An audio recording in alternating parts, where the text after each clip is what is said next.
Bonjour à tous, merci d'être venus nombreux aujourd'hui. Et effectivement, on va plonger dans ce monde de l'homme de Néandertal, homme et femme de Néandertal, ce monde des Néandertaliens. Alors, on va faire une plongée que dans les premiers mètres, bien sûr, de cet océan de connaissances qu'on a désormais sur ces Néandertaliens. Alors nous, que ce soit Daniele ou moi, en fait, on est effectivement archéologues, on est spécialiste en fait majoritairement de ces comportements des hommes et femmes de Néandertal. Et on reconstitue, notamment à partir d'expérimentations, les systèmes techniques qui ont été mis en œuvre par ces hommes et femmes de Néandertal dans une période, si on remet un peu le cadre, qui s'établit pour l'Europe, puisque vous le savez que l'homme de Néandertal est globalement surtout présent en Europe et sur une partie du continent asiatique et au Proche-Orient. Et donc sur ce territoire, on peut estimer à l'heure actuelle qu'on a des Néandertaliens autour à peu près de 350 000 ans et les derniers représentants ont dû probablement s'éteindre autour de 40 à 38 000 ans. Si c'est encore des questions en débat, on pourra en discuter ensuite puisqu'il y aura une partie discussion où vous pourrez évidemment poser vos questions. Alors on va rentrer tout de suite sur le sujet. On va essayer non pas de vous brasser un tableau complet de ces Néandertaliens, puisque vous l'aurez bien compris, 300 000 ans d'histoire, c'est très long, et il s'est passé de très grands événements, et énormément de cultures matérielles se sont déroulées sur ces 300 000 ans, et ce territoire absolument immense de l'Eurasie. Donc on va faire seulement le focus sur certains points qui sont intéressants à noter de ces comportements de Néandertaliens. Donc on va rentrer sur des points qui sont assez communs et partagés par toutes ces cultures en fait de ces hommes et femmes de Néandertal. On va décliner cette présentation en 3 points. Tout d'abord, on va voir qu'ils sont assurément chasseurs, qu'ils sont ensuite d'habiles artisans et pourquoi pas, et peut-être secrètement chimistes. Rentrons sur ce premier point. Les Néandertaliens sont assurément de grands chasseurs et peut-être les plus grands chasseurs qu'on ait jamais connus sur la planète. Et ce que vous pouvez voir ici, c'est une scène en fait assez classique pour l'époque, entre guillemets, de chasse puis de découpe de cet auroch. Auroch, en fait, si on peut simplifier, un ancêtre en fait de nos vaches actuelles. Et c'est une des proies très privilégiées en fait de ces Néandertaliens, notamment dans les contrées septentrionales. C'est vraiment une des proies qu'ils ont privilégiées au niveau de la chasse et de leur alimentation. Ce qu'on sait moins, c'est qu'ils s'en servent effectivement pour récupérer cette alimentation carnée, donc à partir de muscles, mais également on va récupérer éventuellement, dans un grand nombre de cas quand même, la cervelle de ces aurochs, la langue aussi est cuisinée, et mes très favoris, qu'on retrouve très souvent sur ces gisements archéologiques pour l'homme de Néandertal, ce sont ces os longs, notamment des pattes, qui sont quasi systématiquement fracturés. Donc on les ouvre pour récupérer la moelle. La moelle qui est un élément en fait de l'alimentation des Néandertaliens qui est réellement très fréquemment présent pour se nourrir tout simplement. Donc en gros, si on simplifie, quand on va abattre un animal, on va utiliser tous les éléments qui sont présents au niveau de la carcasse pour l'alimentation et également pour d'autres utilisations. On va reprendre par exemple la peau pour se vêtir. On peut reprendre également les os qu'on a fracturés pour la moelle, et c'est ce que je vais vous montrer tout de suite. On peut les utiliser comme outils. On va reprendre ces fragments et grâce à ces fragments osseux, on va tout simplement réaffûter nos couteaux de boucherie. Par exemple, vous avez ici donc un élément donc en silex, ce fameux matériau dur qu'on retrouve dans la craie, surtout dans le bassin parisien, que vous connaissez probablement quand vous allez notamment sur la côte, où on en retrouve énormément. C'est la matière principale qui, notamment sur la côte normande, fabrique ces fameux galets qu'on va retrouver sur les plages. Et ces bouts, ces fragments, en fait, qui sont finalement des héritages de cette consommation alimentaire, ils vont servir à réaffûter, c'est-à-dire à réaiguiser les outils, en fait, de ces hommes de Néandertal. Et donc, ils vont tout simplement prendre ces os et venir percuter, se servir comme un percuteur, comme un marteau, si vous préférez, pour réaiguiser en enlevant un tout petit peu de matière sur le bord et donc regagner l'angle d'origine et ainsi pouvoir continuer à travailler de façon aussi efficace avec cet outil qui est réaffûté. Puisque quand on utilise donc un silex, c'est comme vos couteaux qu'on a dans nos cuisines, au bout d'un moment, à force de l'utiliser, on va avoir un émoussé qui se crée, et donc il va être moins efficace pour être utilisé. Donc voilà, première fonction assez intéressante de ces petits os qui sont récupérés, qui vont servir d'outils. Vous avez ici donc ces fameuses traces de découpe que nous retrouvons sur les os, qui attestent donc du coup de la récupération de la viande, notamment ici sur ces aurochs. Alors l'auroch, comme vous voyez ici c'est une scène un peu de chasse. C'est ce qu'on retrouve en fait, toutes les espèces qu'on a retrouvées par exemple sur le site ici de Biage-Saint-Vaast, qui est dans le Pas-de-Calais. Et vous avez ici sur un niveau archéologique l'ensemble un peu des victimes, si on pourrait dire des proies qu'ont abattues ces hommes de Néandertal. Donc vous voyez qu'ici la majorité, ce sont les aurochs qui sont vraiment une proie privilégiée pour ces hommes de Néandertal. On retrouve aussi des ours, assez étonnant, c'est un carnivore, et malgré tout, il est chassé de façon assez importante sur ce site. Et comme vous voyez ici, avec ces petits symboles qui représentent les différents types d'activités qui sont faits à partir de ces animaux, ils sont à la fois chassés, mais on récupère aussi la peau de l'ours, sa viande, et également on récupère la moelle des ours sur ce gisement, et on s'en sert également pour retoucher en fait, à partir de ces os, les silex, les outils, comme je vous ai montré tout à l'heure. Rhinocéros également, qui est une espèce qu'on retrouve plus dans nos latitudes, mais qui était présente pendant ces périodes tempérées. Ici, on est à peu près autour de 240 000 ans, et c'est une période tempérée comme on le vit à l'heure actuelle. Il faut savoir que l'homme de Néandertal, souvent, il est vécu et perçu surtout comme l'homme des grandes glaciations. C'est un homme qui fait partie de ces temps glaciaires, mais dans ces périodes glaciaires, qui certes, c'est le temps le plus long qu'on a dans cet épisode néandertalien, puisque sur un cycle glaciaire qui fait à peu près 100 000 ans, on va avoir 70 000 ans de période qui est souvent froide, dite glaciaire, et après, on va avoir 10 000 ans de période tempérée, comme on vit à l'heure actuelle, et à peu près entre 20 et 30 000 ans de période de transition, en fait, entre les deux, entre une période tempérée et une période glaciaire.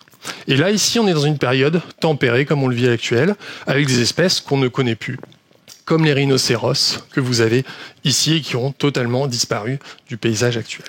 On retrouve aussi des cervidés qui sont typiques des forêts qu'on a durant les époques interglaciaires. Voilà un peu le tableau de chasse de ces proies.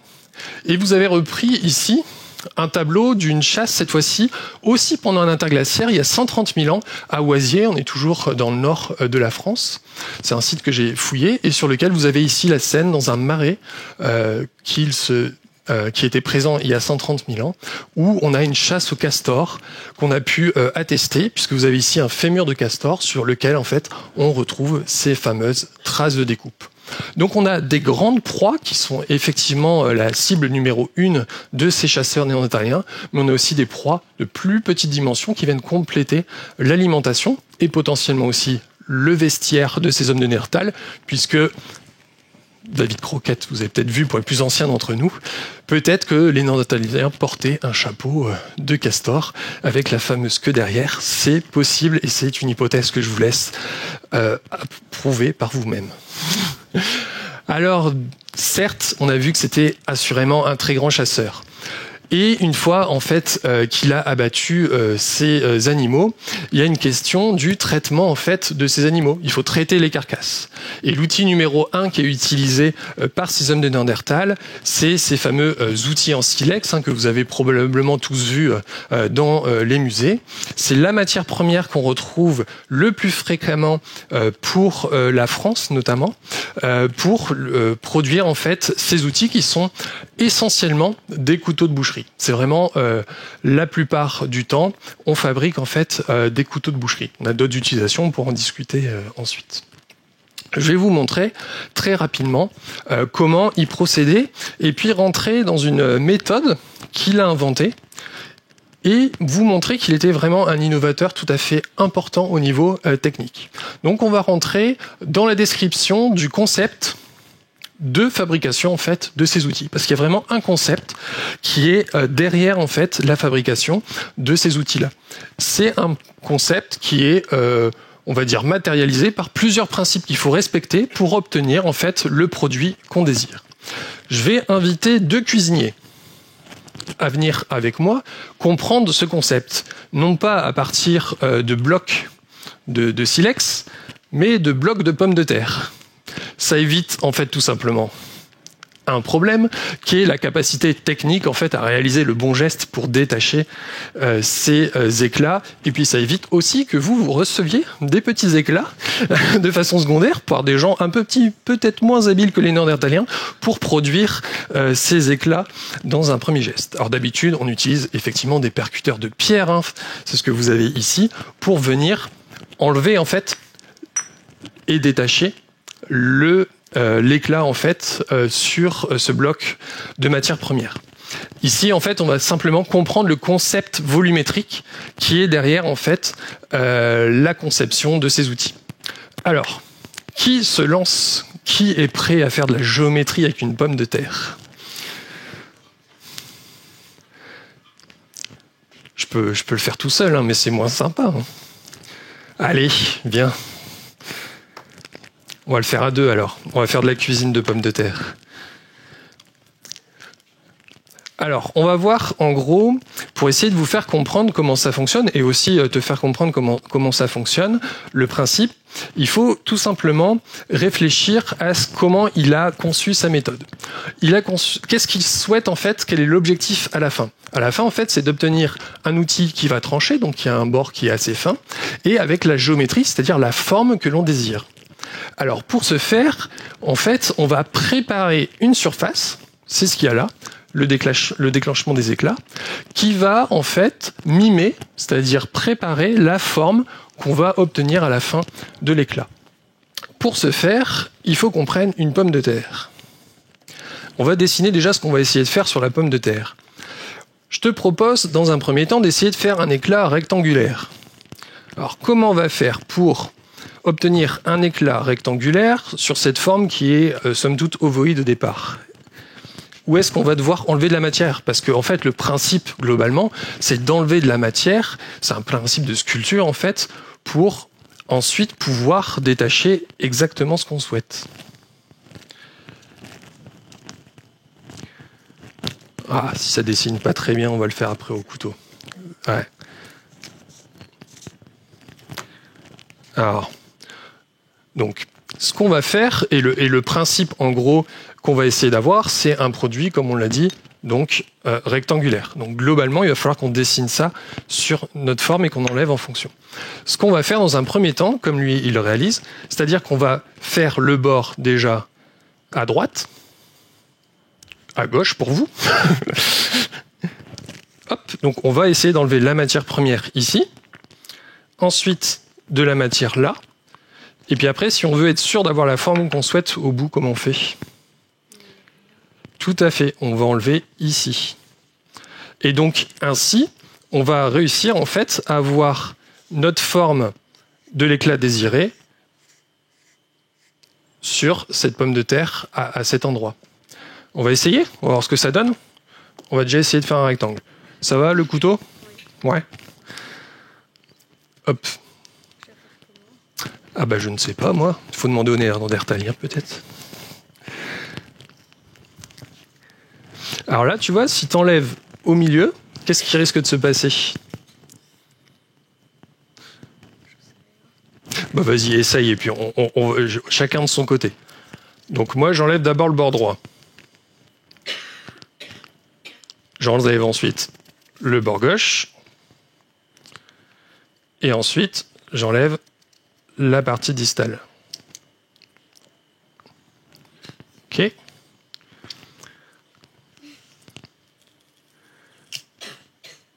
Ok.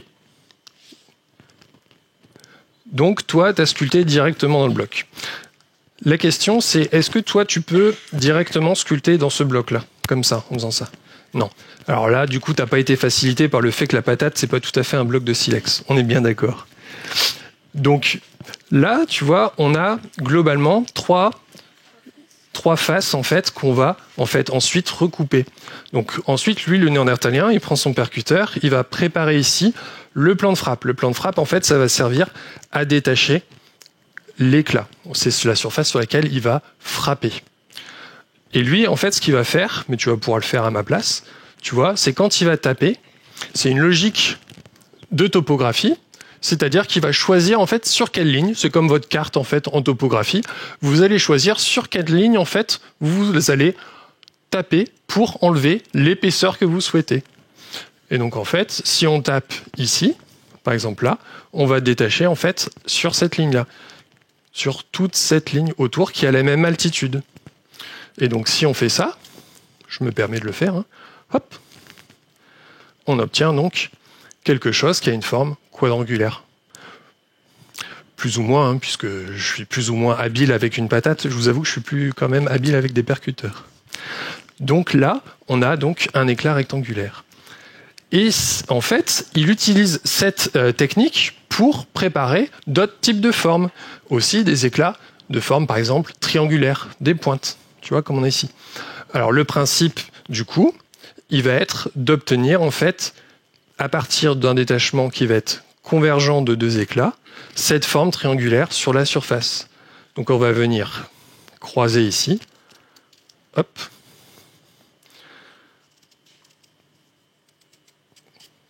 Hop. Et on va couper là, pour en fait ensuite, une fois qu'on a enlevé, hop. Bon, il n'est pas très bien fait mon plan de frappe. Décidément, les patates, c'est pas exactement pareil que le silex. Mais hop, voilà, on obtient notre forme triangulaire. Simplement, en fait, en préparant différemment la surface en fait de notre pomme de terre ou de notre silex, au choix. Voilà comment en fait il fait pour obtenir des formes différentes en fait de produits qu'il souhaite. Et ensuite, la magie de cette méthode-là, c'est que si on reproduit exactement le même geste sur la même surface, c'est-à-dire qu'on va venir croiser, à nouveau, hop, on obtient plus petit, mais hop, regarde, on obtient encore une pointe. Et comme ça, en fait, de façon récurrente, on peut obtenir le même produit sur un bloc, et on a plein d'outils en fait qu'on peut faire sur un bloc. C'est un peu ce concept qui va multiplier, qui va faire le succès de l'homme de Néandertal d'un point de vue technique.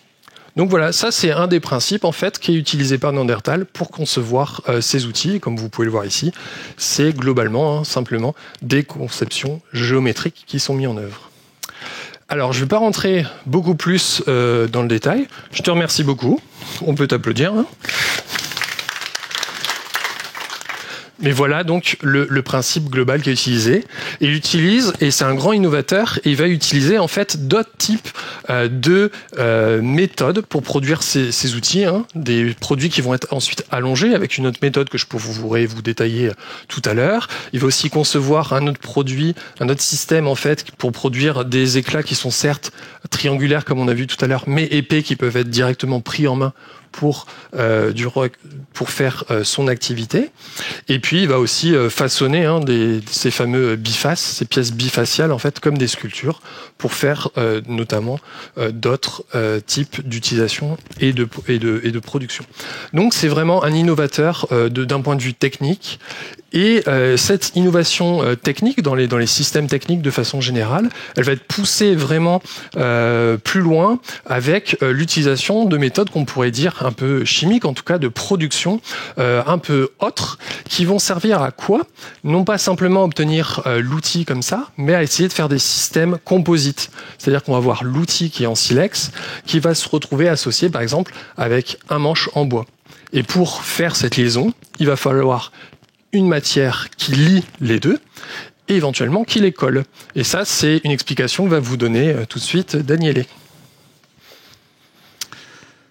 Alors, déjà bonjour à tout le monde. Effectivement, on a déjà bien compris comment l'homme de Néandertal, donc elle était un très bon artisan de la pierre et chasseur, mais effectivement, on sait aussi qu'il travaillait de la colle, donc la matière organique. Alors, on a un tout petit problème.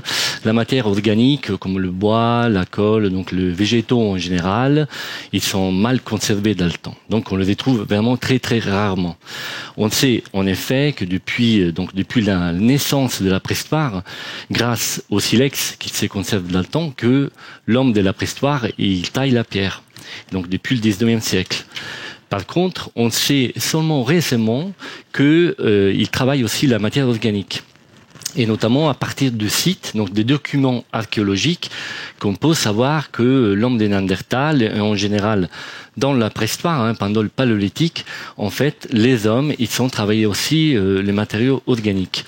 Et là, on va montrer quelques exemples de documents archéologiques. Donc, en fait, on part de faits archéologiques pour interpréter les choses et pour tirer des théories à partir des données. Donc là, on a par exemple un site majeur de la préhistoire, c'est le site de el Tlel, on est en Syrie, on est daté entre 80 000 ans et 50 000 ans, donc une période récente du paléolithique moyen. Et dans ces couches, dans ces niveaux, c'est un site majeur aussi parce que on est dans un tel, donc une colline, dans le désert de Helcom en Syrie, et on a trouvé plusieurs niveaux d'occupation des Néandertals et après de Homo sapiens. 90 niveaux de couches archéologiques scellés par de sable. Donc un registre, un archive archéologique énorme, assez important, pour documenter l'occupation et la vie de ces groupes humains dans le passé. Et dans ces niveaux archéologiques, on a trouvé des dizaines, des centaines de pièces lithiques, donc comme vous voyez ici, donc des pointes en silex, effectivement, qui laissent la trace de la matière organique, comme vous pouvez voir dans l'image ici, en bas.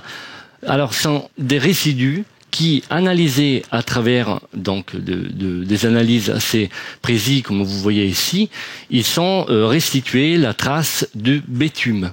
Donc c'est de l'hydrocarbure.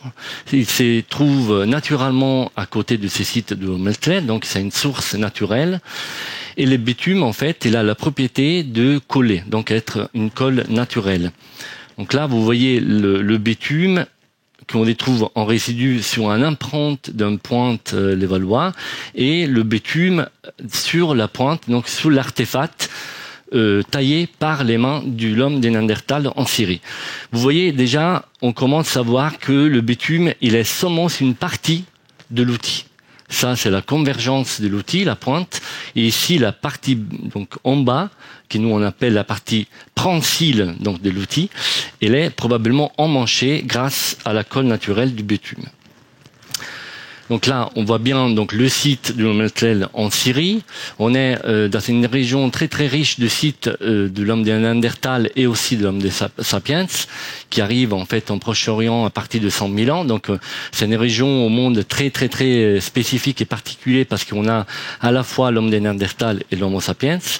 Et dans ces sites de Meltlel, on voit bien donc le tel et les sources de bitume donc dans la région.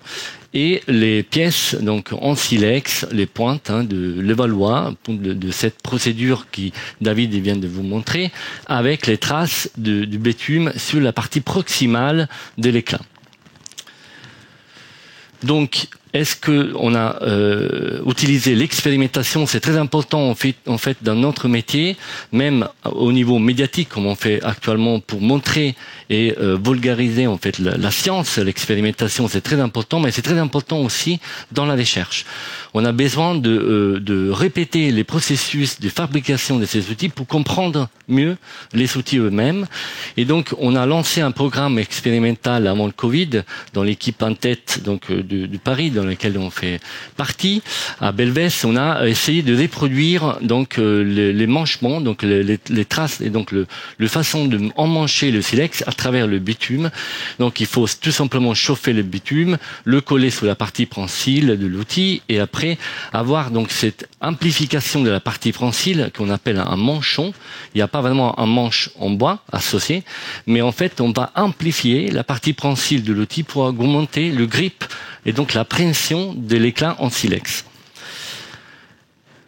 En Europe, on a d'autres sites très importants qui nous montrent à partir de 200-250 000 ans Donc on est encore dans une période plus ancienne par rapport à le site de Umm Lethel en Syrie, des traces donc de colle végétale. Donc on a plusieurs pièces en silex. On est toujours dans la sphère de production du type Levallois en Europe, à partir de 250 000 ans, avec deux traces de cette fois-là pas des bitumes, mais de brais de bouleau. Donc on a encore un autre type de colle qui vous voyez ici, sur différents types d'outils.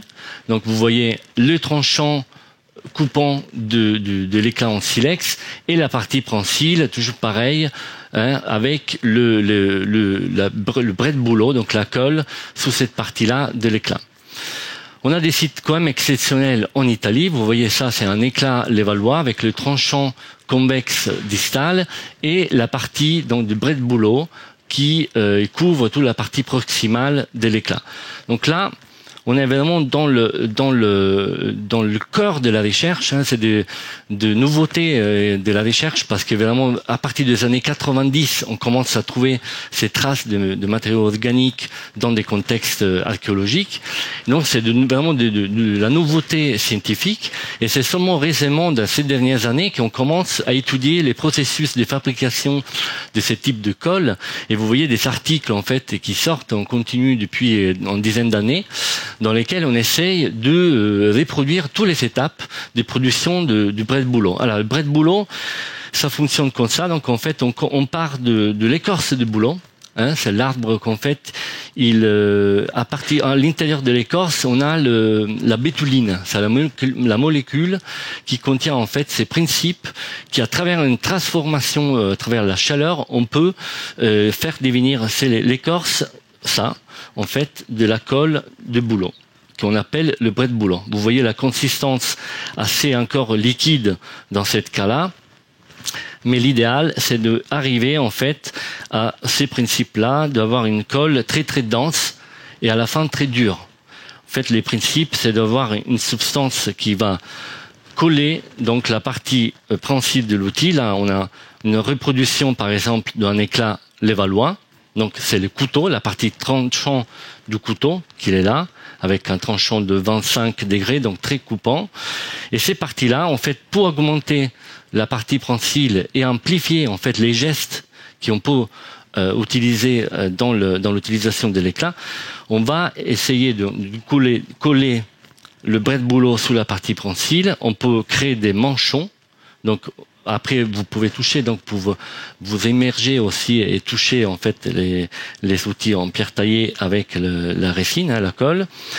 Et si on veut encore amplifier en fait les gestes techniques avec un véritable couteau, cette fois-là, on est vraiment dans l'idée d'un couteau moderne, donc avec la partie tranchant et le manche en bois. Alors là, la colle, c'est vraiment essentiel pour assembler les deux parties, la partie en pierre, donc minérale, et la partie en bois. Et donc, on va produire donc le brais de bouleau, donc à partir de l'écorce de bouleau. Le principe, c'est d'essayer de enserrer l'écorce à l'intérieur d'un chambre. Donc, il y a deux techniques. Où, en fait, on va faire brûler le brais de bouleau et brûler l'écorce. Et la flamme, en fait, il va toucher un galet. Et à partir de la surface noirâtre de ces galets, on peut gratter et récupérer le brais de bouleau, donc la colle. Mais c'est vraiment des quantités minimales. Deuxième technique, on peut créer des chambres. Donc l'écorce, elle est à l'intérieur d'une chambre sans oxygène, au moins, maximum sans oxygène. Donc on va couvrir l'écorce avec du galet ou avec de l'argile. Et à partir de là, on va faire le feu autour de l'argile. Par exemple, la chaleur, il augmente, il arrive à 300-400 degrés de température, il chauffe l'écorce, et à partir de l'écorce, il va couler la colle de brais de bouleau, que vous voyez par exemple schématiquement à travers ces schémas. Donc l'écorce, le feu tout autour et la substance du brais de bouleau qui va couler en bas. Donc il faut avoir juste après le système pour récupérer la colle et après on peut l'utiliser. Donc on a notre tranchant en silex, on a la colle, il faut avoir donc des manches en bois, on peut prendre donc des manches en bois Et du coup, on peut coller l'éclat sur le manche qu'il faut aussi travailler. Donc, il faut avoir des outils en pierre pour travailler le bois. Et après, un dernier ingrédient, c'est de la ficelle. Donc, en fait, de fibres qui peuvent être, par exemple, de l'ortie. Ça peut être différents types de végétaux qu'on peut utiliser. Donc, des fibres qu'on peut tresser. Donc là, après, on peut expérimenter aussi. Là, c'est un fil de lin. C'est plus simple, mais la technique, c'est la même.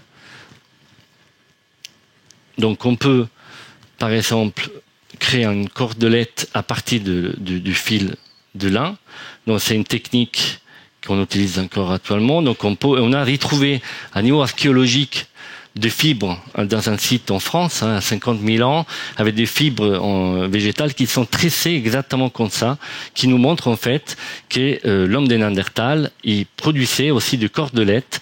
Et la cordelette, c'est très important pour fixer la partie du silex sur le bois, grâce aussi au bret-de-boulon. Donc vous voyez comment on commence à amplifier, à complexifier le principe d'un outil, d'un couteau.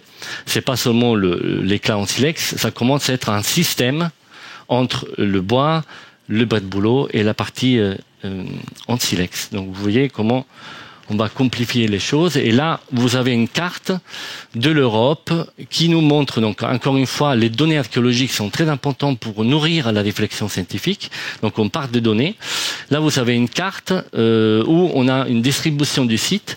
Donc en bleu, vous savez, donc autour de 200-250 000 ans, ce sont les sites les plus anciens qui sont montrés donc l'utilisation du bret-de-boulon en Europe. C'est en Italie, aux côtés de Florence. En bleu, vous savez, dans tous les sites avec l'utilisation du bret-de-boulon. En rouge, vous savez les sites en Syrie avec l'utilisation du bitume. Et en jaune, c'est encore un autre récept pour produire de la colle naturelle. Grâce à l'utilisation de la résine de pin et de la cire d'abeille, pardon. Et de l'ocre, en fait, comme vous savez, vous pouvez voir après ici, c'est un dégraissant minéral qu'il faut utiliser pour coller, pour faire prendre en fait la cire d'abeille et la cire d'abeille et la résine de pin, pardon. Voilà, c'est une recette plus complexe, mais on y trouve des sites en fait toujours en Italie, donc autour de Rome, avec ce type de recettes pour coller de ce en silex. Donc là, c'est le panorama de tous les sites qu'on a en Europe. C'est très rare, encore une fois, de trouver ce genre de matériaux archéologiques. C'est vraiment très rare. Souvent, on y trouve vraiment des résidus très, très, très ponctuels. Mais quand on a la chance, on y trouve des éclats qu'on peut montrer après avec la manipulation. J'ai des images en fait de détails. J'ai la chance de travailler sur ces sites en Italie, Campitello au nord de Rome, à côté de Florence, pardon, qui est là en fait qui a gardé vraiment tout la boule de bret-de-boulon. Donc c'est vraiment un cas exceptionnel qui nous montre vraiment la complexité de ces systèmes de assemblage entre la pierre et le végétal. Donc voilà. Alors, on a fait un tour d'horizon. Donc, on a tenté de vous montrer que les Néandertaliens étaient assurément chasseurs. Je pense qu'on vous a peut-être convaincu, ou en tout cas, il faudra nous le dire. Assurément également d'habiles artisans, et puis secrètement des chimistes, et peut-être, mais on peut laisser la parole à Néandertal, peut-être chimiste à l'insu de son plein gré. Voilà. Merci à tous pour votre attention. Et puis, on est disponible à vous pour des questions.